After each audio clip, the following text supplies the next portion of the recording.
হামের উপসর্গ নিয়ে রাজশাহী মেডিকেলে নতুন করে আরও ১১ জন রোগী ভর্তি হয়েছে। তবে সকাল ৮টা পর্যন্ত গেল ২৪ ঘন্টায় কেউ মারা যায়নি। এ বিষয়ে জানাতে রাজশাহী থেকে যুক্ত হচ্ছেন মারুফ হাসান। মারুফ, হাসপাতালে হামে আক্রান্ত ভর্তি রোগীর সংখ্যা কেমন দেখছেন? জ্যোতিকা, গত কয়েকদিন ধরে রাজশাহীতে হাম উপসর্গ নিয়ে রোগীর ভর্তির সংখ্যাটা ধীরে ধীরে কিন্তু কমতে শুরু করেছে। আমরা এর আগে গত কয়েক মাস ধরে যে সংখ্যাটা আসলে দেখেছি তার ধারাবাহিকতায় এখন সেই সংখ্যাটা কিন্তু কম।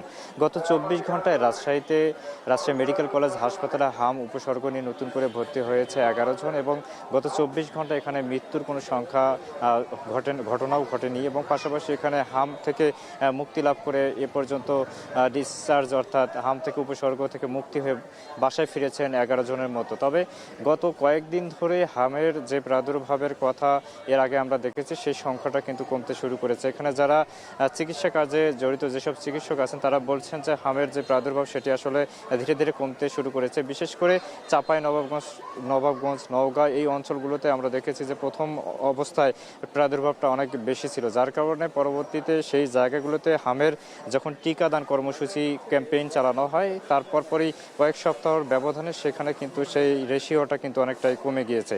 চিকিৎসকরা মনে করছেন যে হামের যে কয়েকজন রোগী এখন নতুন করে ভর্তি হচ্ছে এই সংখ্যাটাও খুব দ্রুতই কমিয়ে যাবে। বিশেষ করে যেসব রোগী এখন পর্যন্ত হামের টিকা নেয়নি তাদের জন্যই মূলত এই প্রাদুর্ভাবটা একটু দেখা যাচ্ছে। তবে তারাও যদি এই টিকার আওতায় আসে সেই সংখ্যাটাও কমিয়ে যাবে। পাশাপাশি তারা এখানে যারা ভর্তি হচ্ছেন যেসব রোগী তাদেরকে পরামর্শ দিচ্ছেন যাতে তাদের সন্তানদের ঠিকঠাকভাবে ভিটামিন জাতীয় খাবার খাওয়ানো হয়। বিশেষ করে ৫ থেকে ৯ মাস বয়সী যেসব শিশু আছে তাদেরকে যাতে মায়ের বুকের দুধ খাওয়ানো হয়।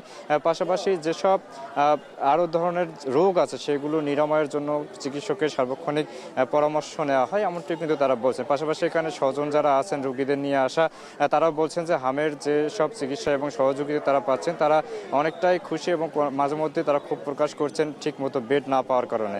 জ্যোতিকা, রাজশাহী থেকে এই ছিল আমার কাছে হাম উপসর্গ নিয়ে রোগীর ভর্তির সবশেষ তথ্য। রাজশাহী থেকে হাম পরিস্থিতির খবর জানাতে যুক্ত ছিলেন মারুফ হাসান। মেগা